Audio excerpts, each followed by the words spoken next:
E aí galera, tudo bem? Bem-vindos a mais uma aula aqui do canal do Monteiro. Hoje eu vou corrigir a prova específica de Língua Portuguesa e Literatura de 2018. A prova de 2019 já foi corrigida, tá lá no canal, o link tá aqui em cima, dá uma olhada lá. E, mais importante, vamos juntos para essa aprovação na UERJ.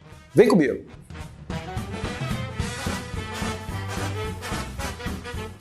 Galera, para fazer a prova, o que eu vou pedir a você? Tem um link aqui embaixo na bio, você por favor clica se você ainda não tem a prova de 2018, dá um clique aí embaixo, abre a prova, de preferência imprime a prova, fica com ela na mão e acompanha comigo a correção da prova.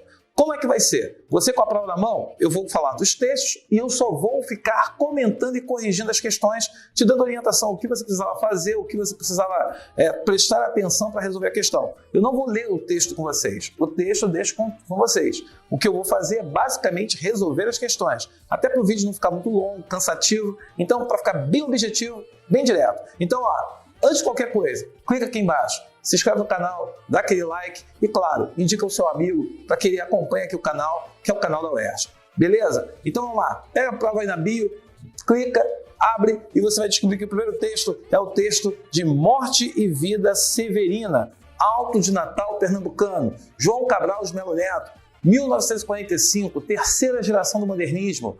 Dá uma lida aí, porque eu vou começar aqui a corrigir. Vira aí. Leu? Muito bem. Quando você lê o Morte e Vida Severina, é um texto clássico de João Cabral de Melo Neto. Ele conta a trajetória, o percurso de um retirante, ou seja, de um migrante, aquele cara que sai de uma terra e migra para outra em busca novamente de condições ideais de trabalho, ou condições adequadas de trabalho, coisa que ele não tem em sua terra. Bem, você leu aí o poema, é um fragmento. A partir desse fragmento, por que ele é chamado Alto de Natal Pernambucano? Porque o alto, pessoal, guarda aí, toda vez que você pega um texto e está escrito alto, você não tem nada a ver com automóvel, não. Alto, no gênero dramático, significa peça de teatro. Peça de teatro que apresenta um fundo religioso. Então você, por favor, deixa anotadinho aí no seu caderno que, Alto de Natal Pernambucano, porque Morte e Vida Severina fará uma alusão aí justamente o quê? Ao nascimento de Cristo. Por isso que é Alto de Natal, ok? Alto, texto de fundo religioso, de Natal, porque haverá uma referência ao nascimento de Jesus. Tudo bem? Então, vem comigo aí, pega a primeira questão. Deixa eu botar minha muleta, porque sem ela eu não enxergo. E aí a primeira questão diz o seguinte: o poema de João Cabral de Melo Neto apresenta aspectos da dramaturgia, como interlocução entre personagem e leitor. Parou. A primeira coisa que eu quero te chamar a atenção aqui é interlocução. Eu, quando falo, sou locutor. Quando eu falo contigo, você é meu interlocutor. Então, se ele está falando interlocução, eu já sei que eu vou buscar marcas de interlocução. Quais são essas marcas? Verbos, pronomes. Pessoal, verbo na segunda pessoa, pronome na segunda pessoa. São marcas de interlocução. É isso que ele está falando aqui para mim. Então, você já sabe que a resposta passa por aí. Beleza? E aí, continua. Identifique dois indicadores próprios do gênero dramático e também duas marcas de interlocução presentes no texto. Primeira coisa, Alto de Natal Pernambucano. A referência que aparece logo no título. Alto de Natal, alto é próprio do gênero dramático. Então a primeira coisa que você tem aí é a questão da palavra alto, que é uma referência ao gênero dramático. Já estava logo no título, marcou. Depois, ele pede para você aqui duas marcas de interlocução. Então, você vai chegar aqui para mim e vai ver o seguinte: 1, 2, 3, 4, 5, 6, 7, 8, 9, 10, 11, 12, 13, 14, 15, 16, 17, 18. No verso 18, ora, vossas senhorias. Esse vossas senhorias está se referindo a quem? A vocês que estão aí assistindo. Ele está falando com o leitor. Então, esse vossas senhorias seria uma marca de interlocução. Depois, ele fala que vejamos. Veja, eu e você, eu e tu, vejamos. Então, aqui, o nós está se referindo também a essa pessoa. Então, tem o pronome e tem o verbo. E ele vai utilizar aqui, em outros momentos, também essa referência ao vós. Quer dizer, a tu e vós. Então, isso também seria marca de interlocução. Então, ao usar o vejamos e ao usar o vossas senhorias, você deu aquilo que ele queria. Agora, Como que você organiza uma resposta numa prova discursiva? Você tem um monte de linha e tem aluno que fica impressionado e acha que tem que sair respondendo o que ele não perguntou. Ele só pediu na questão identificar.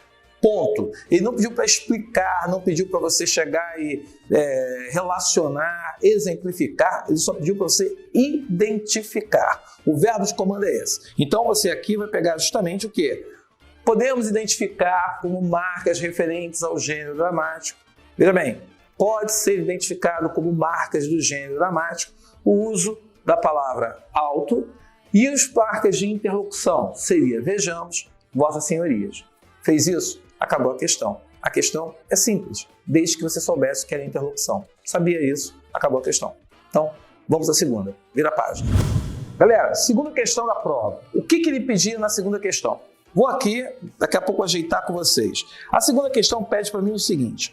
Tem um fragmento do texto. O meu nome é Severino. Veja, com S maiúsculo. Não tenho outro de pia.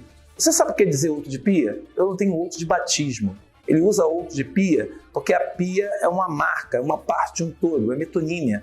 Então é uma metonímia sobre falar de batismo. E ele continua. E somos muito severinos, iguais em tudo na vida. Morremos de morte igual, da mesma morte severina.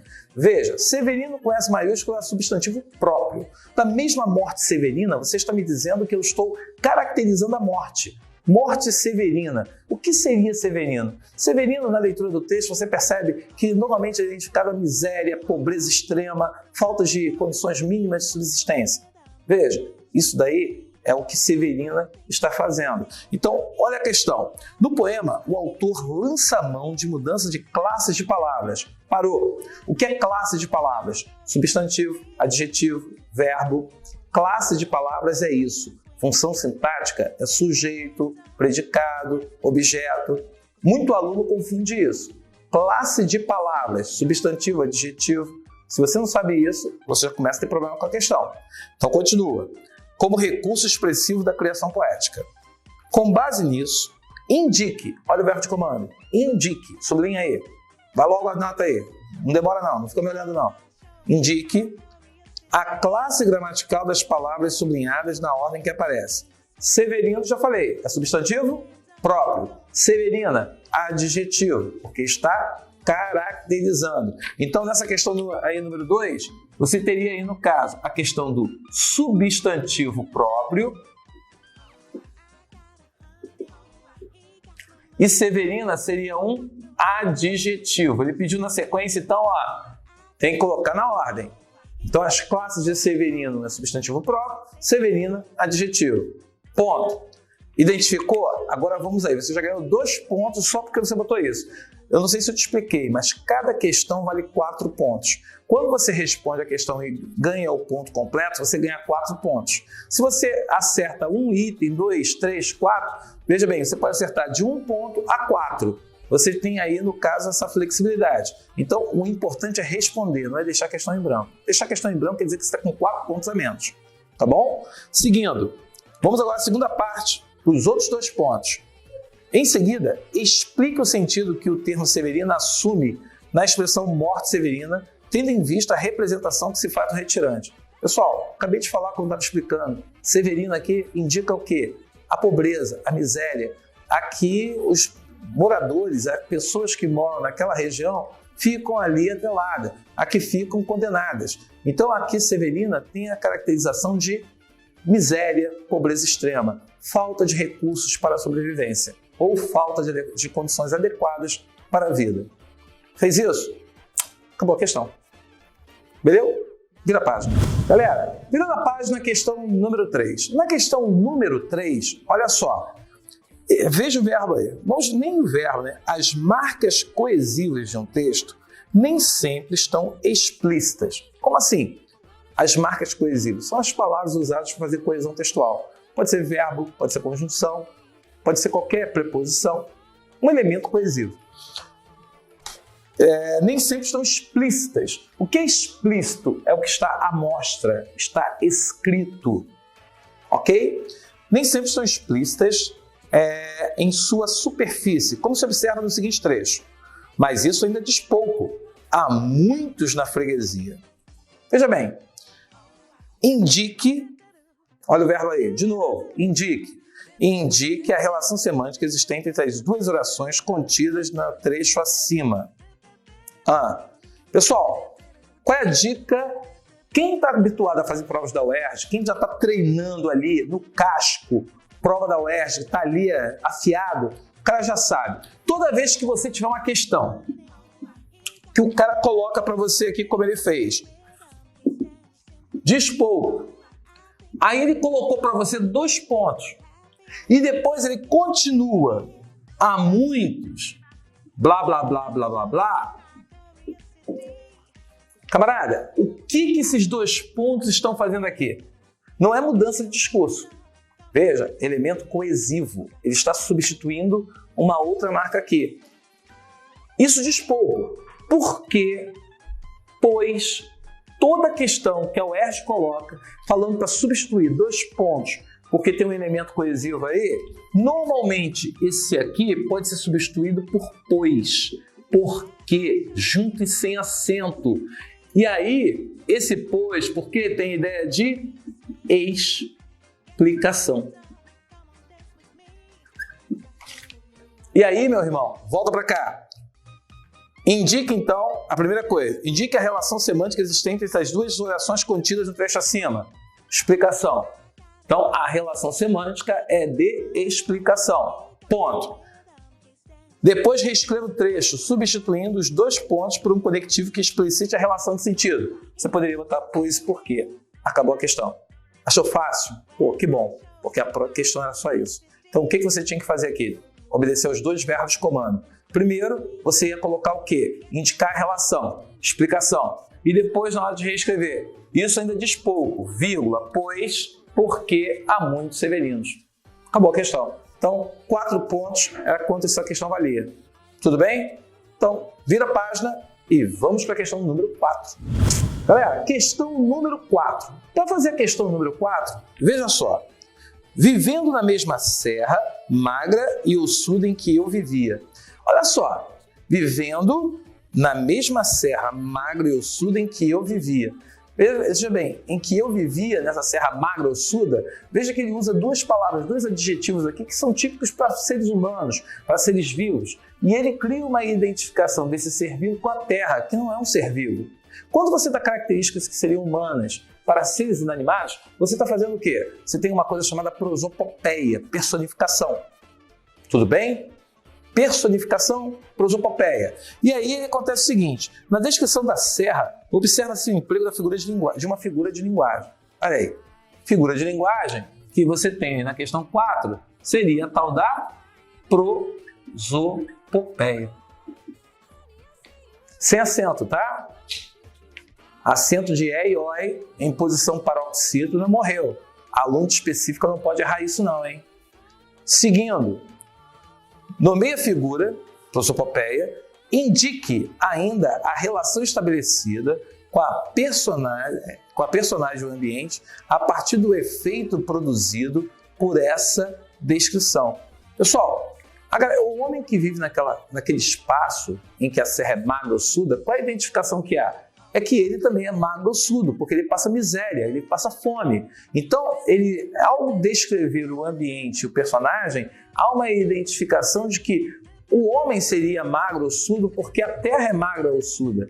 Então, há uma identificação entre o homem e terra, homem e ambiente, que remete justamente o quê? A essa precariedade, a essa dificuldade, a essa carência que seria da produção e do consumo e da convivência. Então, essa identificação você teria que construir associando que a terra acaba espelhando aquilo que é o homem que habita aquela terra. Um homem marcado pela fragilidade, pela carência, justamente por ser magro e ossudo também. Fez isso, acabou a questão, e aí as 4 primeiras questões do texto se foram. Vamos para o texto 2, pode começar a ler o texto 2, que eu vou entrar para a questão 5, falando do texto 2, cujo nome, aí no caso, cujos fragmentos, José Saramago, um ensaio sobre a cegueira. Galera, questão número 5, você tem que ler o texto 2, que é o fragmento sobre o ensaio sobre a cegueira. Quem fez esse exame de qualificação lá atrás viu que a obra adotada neste ano foi José Saramago, O Ensaio sobre a Cegueira, que é um clássico da literatura. O José Saramago, que na época ganhou até mesmo o Nobel de Literatura, esse texto aqui virou filme e foi um livro adotado para a prova específica. Assim como vocês estão lendo Bia Couto agora, seria interessante vocês darem uma olhada nesse texto aqui para observar essas particularidades. Então veja bem, o narrador do Ensaio sobre a Cegueira emite uma opinião sobre o homem que roubou o carro ao chamá-lo de ladrãozeco. Por que ladrãozeco? Seria um diminutivo, né? Você falar que ele é um ladrãozeco, você está querendo dizer que é uma coisa meio que pejorativa. Então, veja bem, ao usar, porque aquela garota ali é uma mulherzinha. Você usa mulherzinha, a pessoa percebe que você está sendo agressivo, está sendo pejorativo ao falar na mulher. Então, aquele cara ali, é um chatão. Chatão, você está faltando um aumentativo para um adjetivo que não seria de acordo com a norma culta, mas você está emitindo, ao usar esse aumentativo, você também está querendo desqualificar a pessoa. Olha só, então toma cuidado com esses detalhes. O uso de um sufixo pode ser o suficiente para poder fazer justamente o quê? Criar um valor, um estado de juízo, criar um julgamento em relação à pessoa que você fala. Então vejamos aqui. Considerando os diferentes tipos de narrador, classifique do romance José Saramago. Olha só, a primeira pergunta ele quer que você caracterize o tipo de narrador. Se você ler o texto, você observou que os verbos estão na terceira pessoa. Esse narrador é um narrador que ele tem a ciência completa dos fatos que ele está narrando. Veja bem, ele sabe o que as personagens pensam, ele revela os sentimentos das personagens.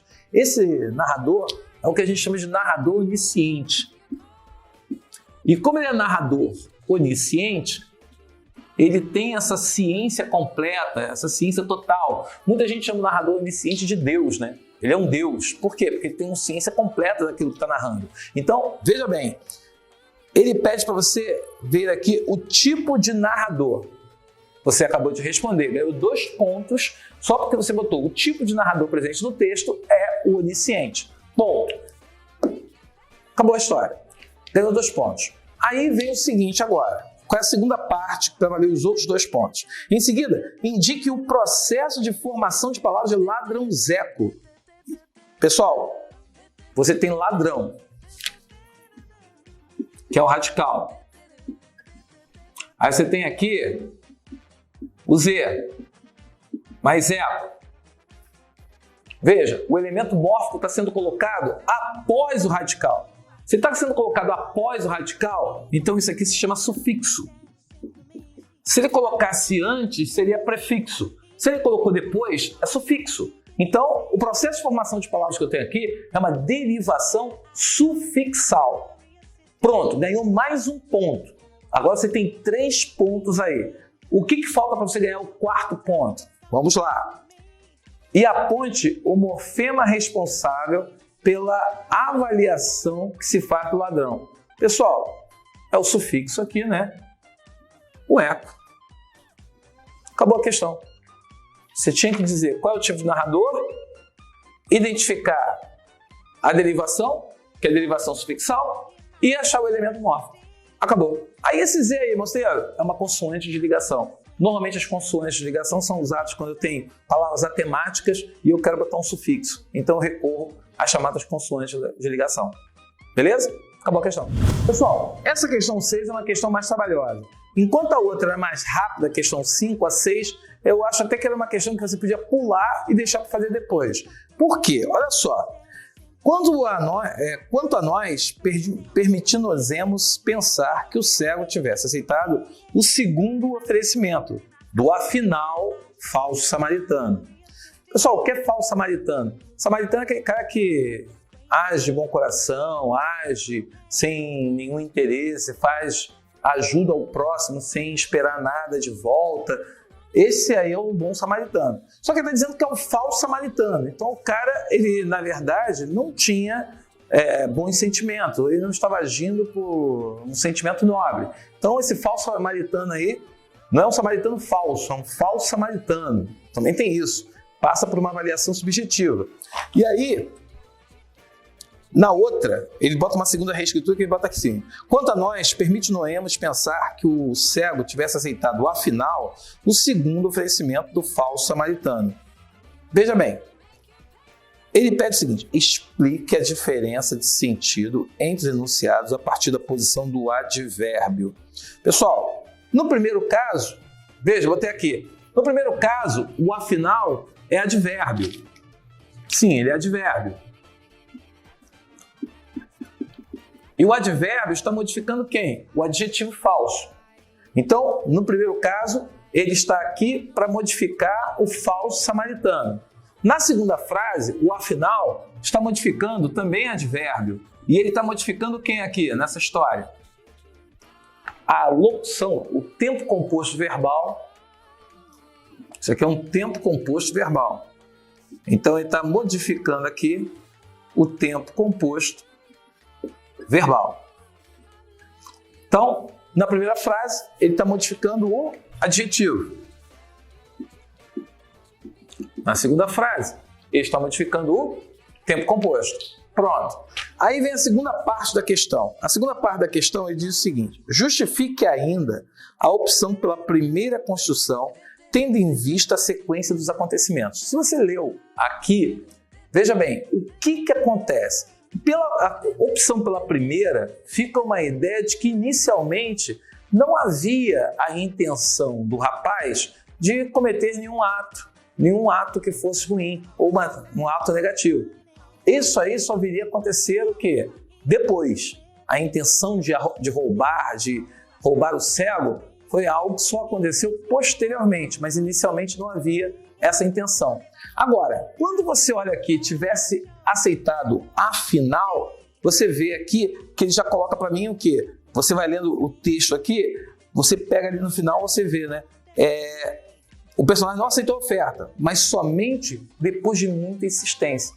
Ou seja, se aqui inicialmente ele não tinha intenção, mas posteriormente ele vai agir de forma falsa, aqui, no caso, a ação ela vai acontecer posteriormente. É uma ação que só acontece após o ato. Então aqui, a troca de posição, uma está relacionada ao comportamento, que seria falso, o outro está relacionado à questão da ação. Então, como que vai caracterizar na narrativa que o sujeito vai roubar após ajudar? Então, a escolha pela primeira opção foi feita por isso, para dar essa ideia de que inicialmente não havia intenção de roubo, mas posteriormente isso vai acontecer, isso vai se efetuar. Por isso que ele se torna falso samaritano.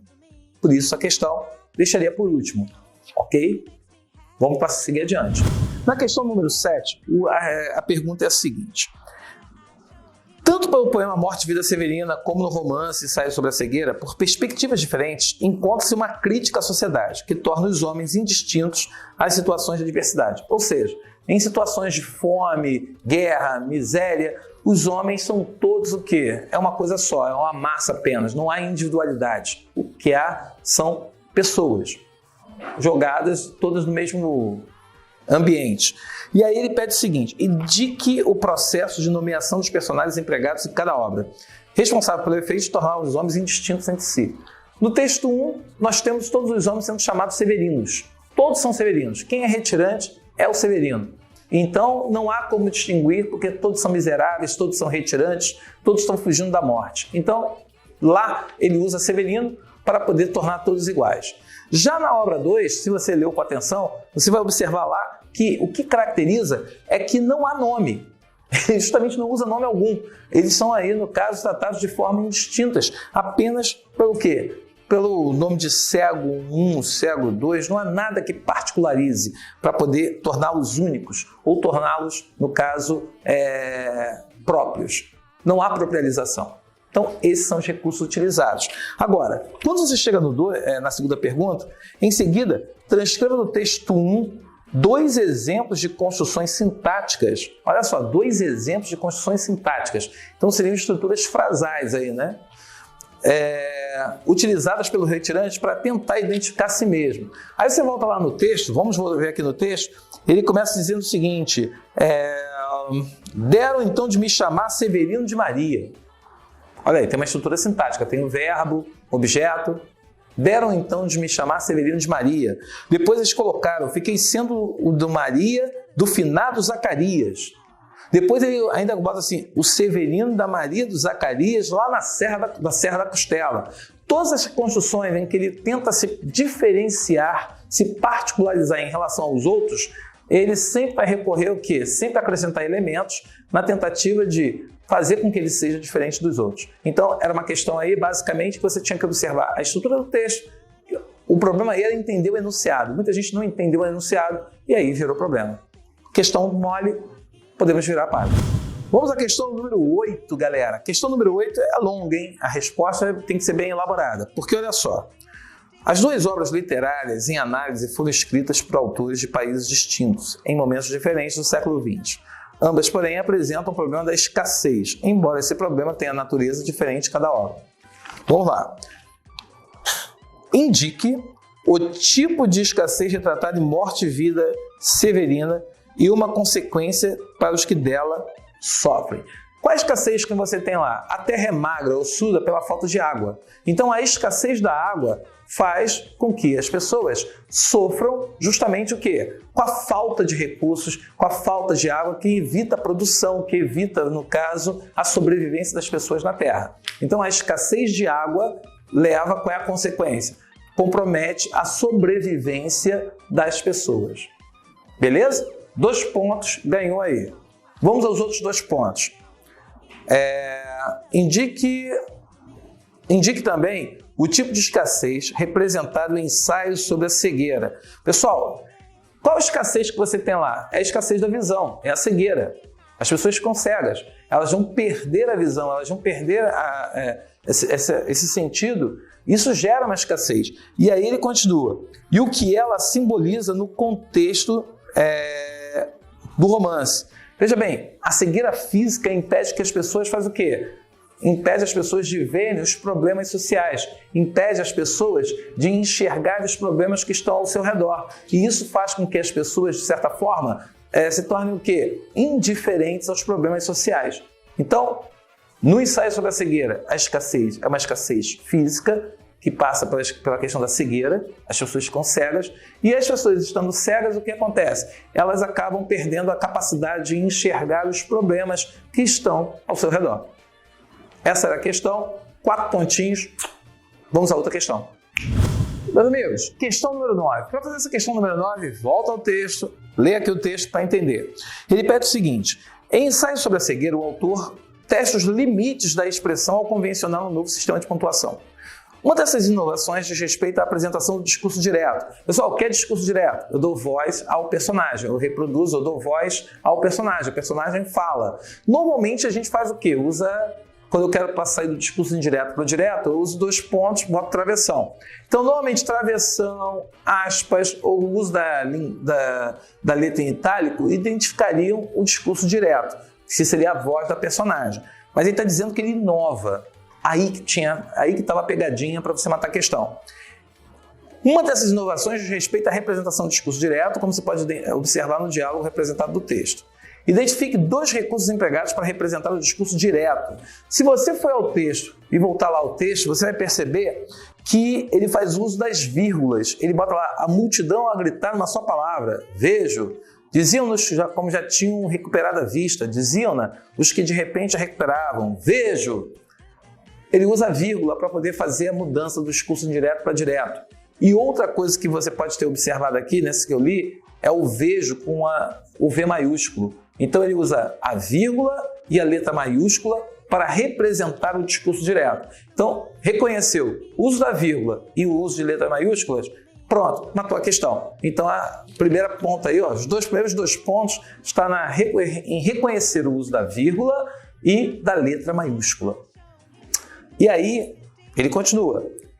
Explique o efeito que essa representação traz ao fluxo da narrativa. Pessoal, o fluxo, no momento em que você elimina as pontuações, vai deixando o texto mais corrido, ele vai ficando mais fluido, ele vai ganhando fluidez, ele vai ganhando maior naturalidade, próximo à própria oralidade. O texto oral ele não é marcado por truncamentos. Veja, eu estou aqui falando até de forma acelerada, veja que eu não estou fazendo muitas pausas. Então, isso acaba representando essa oralidade que era uma ideia do narrador, de botar como que as pessoas, ao falarem, elas acabam não respeitando, não utilizando pausas que seriam típicas do texto escrito. Então, ao utilizar esse recurso, ele gera uma fluidez na produção discursiva.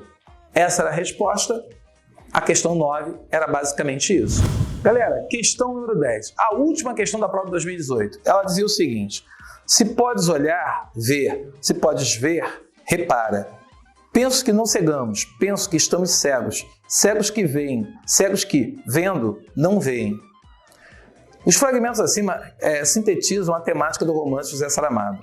A epígrafe apresenta uma recomendação por meio de uma gradação de verbos com sentidos relacionados à visão. Nessa gradação, o verbo reparar assume duplo sentido. Então, na questão, botei 9 aqui, mas é 10, o que acontece? Ele está falando do verbo reparar. Ao falar que ele é ambíguo, ele está dizendo que tem um duplo sentido. Tudo que é ambíguo é duplo. Então, ambíguo é o duplo sentido. Então, reparar, se você pode ver, repara, olha com atenção. Então, tem um sentido de olhar com atenção aqui. E se você vai reparar, veja bem, então se você vê, repara, conserta. Tem um sentido de conserto, de consertar. Corrigir aquilo que está errado. Então, essas duas ideias aqui estão presentes e seriam aí, no caso, a ambiguidade presente no texto. Tudo bem? Agora, qual é a segunda parte que valia 2 pontos aqui? Ele pede o seguinte: aponte esses 2 sentidos e em seguida reescreva o trecho cegos que, vendo, não veem, substituindo a oração reduzida. Olha só, cegos que, vendo, não veem. Veja que, quem é a oração reduzida aqui? Vendo. O que é a oração reduzida? Oração reduzida é uma oração normalmente subordinada. Ela pode ser substantiva, adjetiva, adverbial, que são as orações subordinadas. E elas podem, para ser reduzida, eu tenho que tirar o tempo verbal, ou seja, eu tenho que tirar a marca do presente, passado e futuro, e tenho que tirar a conjunção. E aí eu vou usar as formas nominais do verbo. Quais as formas nominais do verbo? Gerúndio, particípio, infinitivo. Depois procura lá no canal do Monteiro, aula de orações reduzidas. Galera, esse conteúdo que está aqui na prova da UERJ tem toda ela no canal do Monteiro. Se você entrar lá, aula de adjunta adverbial, aula de figuras de linguagem, aula de discurso direto e indireto, todo o programa da UERJ, todo, está no canal do Monteiro. É só você entrar na playlist de gramática e literatura, tá tudo lá. Tá bom? É só digitar do Monteiro e bota o que você quer que vai aparecer o vídeo. E normalmente são vídeos curtinhos para você chegar e matar a parada. Então, ó, oração reduzida, eu sei que é uma oração subordinada. Bem, se é oração subordinada, eu sei que ela pode ser substantiva, adjetiva ou adverbial. E como é uma forma oração reduzida, é gerúndio, particípio ou infinitivo. Veja, vendo é uma oração reduzida de gerúndio. Gerúndio, ou ela é adjetiva ou ela é adverbial. Gerúndio, ou é adjetiva ou é adverbial. Ela não é adjetiva porque, olha só, cegos que. Eu não posso botar um outro que aqui. Então, não é adjetivo. Cegos que, vendo, não veem. Pessoal, a pergunta é a seguinte: cego pode ver? Não. Se cego não pode ver, então como é que está dizendo que cegos veem? Não veem. Vendo, não veem. Tem uma ideia de oposição presente aqui. Então, cegos que. Quem é que tem ideia de oposição quando é subordinada? Concessiva. Cegos que, embora, verbo subjuntivo, vejam, não veem. Acabou a questão. Cegos que, mesmo que vejam, ainda que vejam, não obstante vejam. Filhão, podia ser qualquer coisa aqui, porque a ideia aqui é de concessão.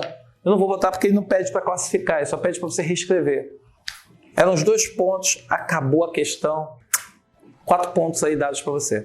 Então, ó, Tá com dúvida em algum desses conteúdos que eu corrigi hoje? Vai na playlist do Monteiro, gramática, que tem tudo lá. E mesmo assim, se você ficar lá com dúvida, manda a perguntinha para mim que eu respondo para você. Valeu! Essa foi a prova 2018 e te espero na correção da prova 2017. Até lá!